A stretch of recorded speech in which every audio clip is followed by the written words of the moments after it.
जय जोहार, मोर संगवारी तुहर द्वार। देख रहे हैं मोर संगवारी रवि सर की रिपोर्ट। साथियों, जैसा कि आपको ज्ञात है कि शिक्षण सत्र 2024-25 छत्तीसगढ़ माध्यमिक शिक्षा मंडल रायपुर की बोर्ड परीक्षाओं का परीक्षा परिणाम जो है कल 7 मई को जारी हुआ है, जिसमें पूरे वनांचल क्षेत्र के बच्चे जो है छत्तीसगढ़ प्रवीण सूची में अपना विशिष्ट पहचान बनाए हैं।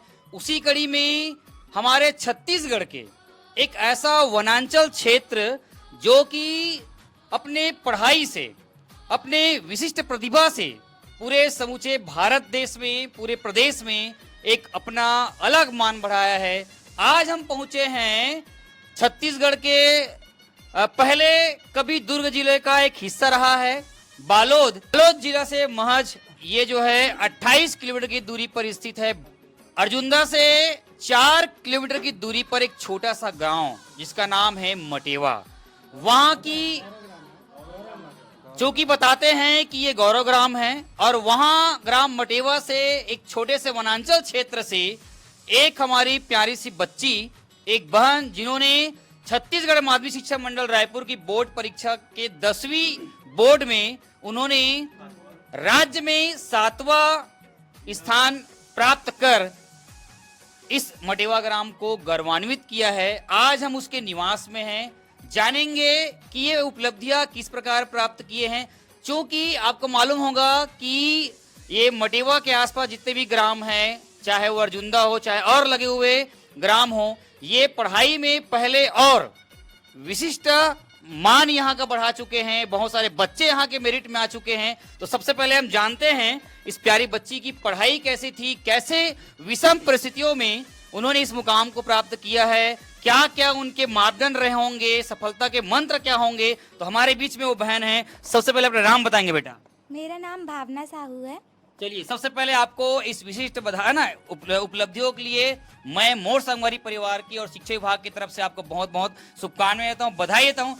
सबसे पहले आप बताइए इस उपलब्धि को आपने कैसे प्राप्त किया। इस उपलब्धि को प्राप्त करने में सबसे ज़्यादा श्रेय मैं अपने माता पिता सभी गुरुजनों को देना चाहूँगी। उनका बहुत बहुत योगदान रहा है। अच्छा बताइए, आपने यहाँ तक मुकाम पाया, रिजल्ट आने वाला रहा होगा, उसके 1 घंटा आपके मन में क्या चल रहा था, कैसी स्थिति रही होगी, रिजल्ट को लेके आपके मन में क्या सोच था। मुझे विश्वास तो था कि मैं मेरिट में आऊँगी, लेकिन बहुत डर भी था कि पता नहीं क्या होगा। लेकिन जो भी हुआ बहुत अच्छा हुआ। कितना टोटल कितना परसेंट है आपका। मेरा 98.17% आया है। अच्छा, सबसे ज्यादा नंबर किस में आया है। मेरा 99 4 सब्जेक्ट में आया है। मैथ्स में कितना नंबर है। मैथ्स में मेरा 98 आया। अच्छा, आगे चल के क्या विषय लेना चाहते हैं। अभी आपका मेन पड़ाव था, आप 11वीं 12वीं पढ़ना है, क्योंकि 10वीं के बाद 11वीं का एक लेवल अलग होता है। उसमें आप उतरने के लिए कौन सा सब्जेक्ट को चयन करेंगे, क्या विषय लेंगे। मैं बायो लेना चाहूंगी। क्या बनना चाहते हो, डॉक्टर। नहीं, मुझे आईएएस बनना है। अच्छा, आईएएस बनना है, मतलब बायो स्ट्रीम को लेकर आगे बढ़ना चाहते हैं। अच्छा, ये बताइए कि आपने कभी कोचिंग किया। नहीं, मैंने किसी प्रकार का कोई कोचिंग नहीं किया। बिना कोचिंग के सेल्फ स्टडी से आपने प्राप्त किए। अच्छा, आप स्वामी आत्मानंद के हैं, क्योंकि आत्मानंद विद्यालय जो है हमारे जो पूर्व मुख्यमंत्री रहे हैं, यशस्वी प्रधानमंत्री रहे हैं भूपेश बघेल जी, उनकी कृति के तहत ये जो है स्थापित हुआ है। स्वामी आत्मानंद स्कूल को लेकर आप क्या सोचते हैं, पढ़ाई कैसा है, वहाँ के टीचर्स कैसा मेहनत करते हैं, इसके बारे में बताएंगे। यहाँ पढ़ाई बहुत अच्छी होती है। मैं पूर्व मुख्यमंत्री जी का बहुत बहुत धन्यवाद करना चाहूँगी ये स्कूल ओपन करने के लिए।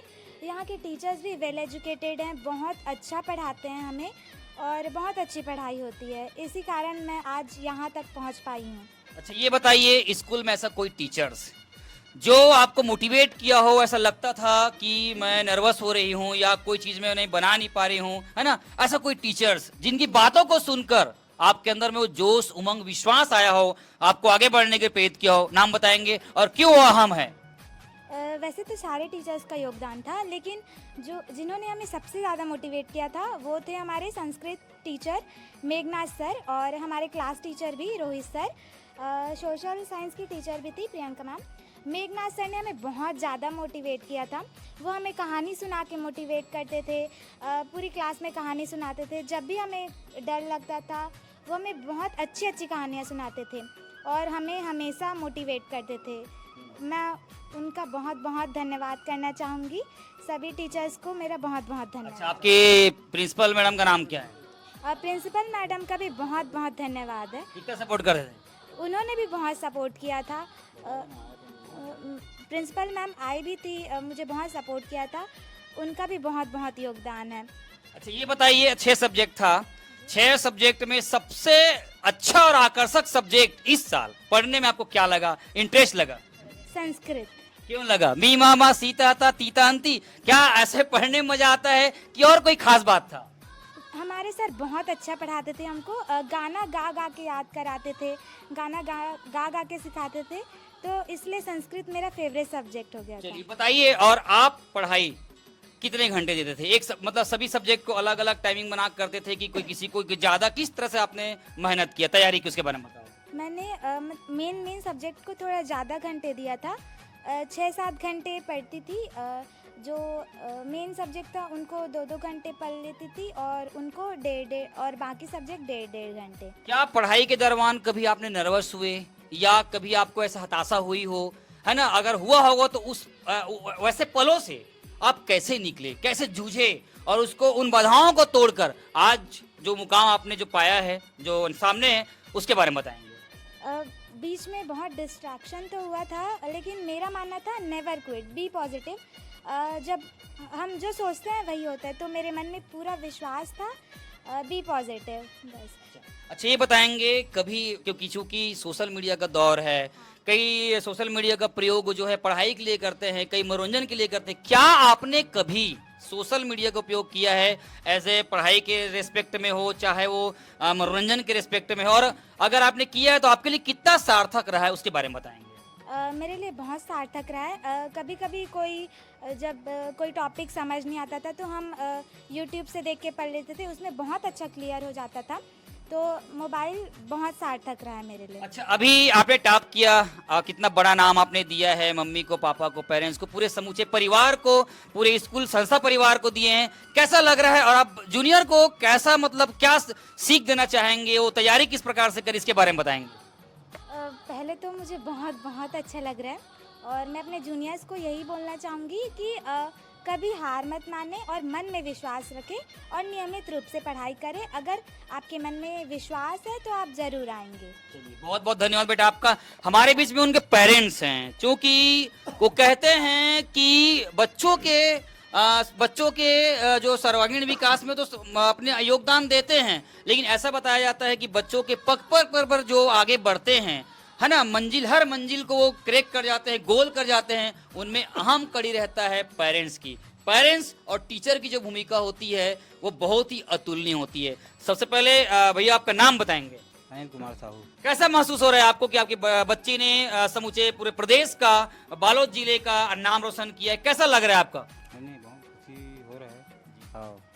हमारे बीच में उनके मम्मी है, मम्मी जी है। दीदी, आप मेरे को बताएंगे कि लड़की हो या लड़का, कई लोग तुलना करते हैं। दूसरी बात, बच्चे घर पर क्या कर रहे हैं ये माँ से कोई ज्यादा जान नहीं सकता, क्योंकि ऐसा माना जाता है कि 4 दीवारी में जो पढ़ाई किया जाता है वो बहुत ही अतुलनीय होता है। बच्चे क्या कर रहे हैं, पढ़ रहे हैं कि खा रहे हैं कि और कुछ कर रहे हैं, इसको लेकर आप क्या सोचते हैं? आखिर बच्ची कैसी तैयारी की, इसके बारे में बताएंगे? बहुत पढ़ाई के बारे में बहुत ये करती थी। आप झांक के देखते थे कभी कि बच्ची पढ़ रही कि नहीं पढ़ रही है? नहीं देखती थी। हाँ। पेपर चल रही थी तो। अच्छा, मतलब लगा आपको कि हाँ ये कर लेगी करके? हाँ, और इसका भी सपना था इस साल में पहला होंगी। और ये रिजल्ट आया, जब टॉप 10 में नाम देखे होंगे, उस समय का रिएक्शन कैसा था, कैसा लगा एक पल के लिए? बहुत अच्छी लगी। क्योंकि आप माँ हो, क्योंकि आपने करीब से देखे होंगे उस दौर को, सुबह हो या शाम के समय हो, है ना, समय हो, उसमें आपने गंभीरता से देखा होगा, क्योंकि बच्ची है, और बच्ची है मतलब आप उसमें आपका योगदान भी काफी अतुल्य रहा होगा।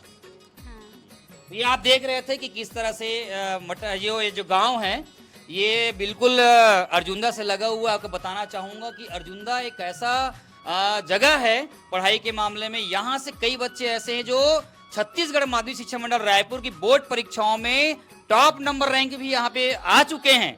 तो ये कोई मामूली जगह नहीं है, यहाँ के बच्चे काफी होनहार हैं। वो चाहे वो गली हो, चाहे खोर हो, चाहे छोटा सा गांव क्यों ना हो, प्रतिभा जो होती है वो वहां से निकल के आती है। आप देख रहे थे कि किस तरह से जो है यहाँ पर जो है छत्तीसगढ़ माध्यमिक शिक्षा मंडल रायपुर की बोर्ड परीक्षाओं में जो 10वीं के जो रिजल्ट आया है उसमें जो है हमारी छोटी बहन जो है, हमारी बिटिया जो है समूचे प्रदेश में जो है रैंक हासिल कर जो है पूरे बालोद जिला को, अर्जुंदा को और ये गाँव को जो है गौरवान्वित किया है। हम आपके चैनल के माध्यम से हमेशा आपको ये दिखाने का प्रयास करते हैं कि स्कूली बच्चों को, युवा साथियों को जो है उनकी संघर्ष भरी कहानी को एक सफलता के माध्यम से आप तक लेकर आते हैं। जैसा कि अभी हमें आपको दिखाया है कि एक छोटी सी बच्ची ने यहाँ पर टॉप पोजीशन प्राप्त करके जो है इस गांव को, इस जिला को गौरवान्वित महसूस किया है ना, आप देख सकते हैं।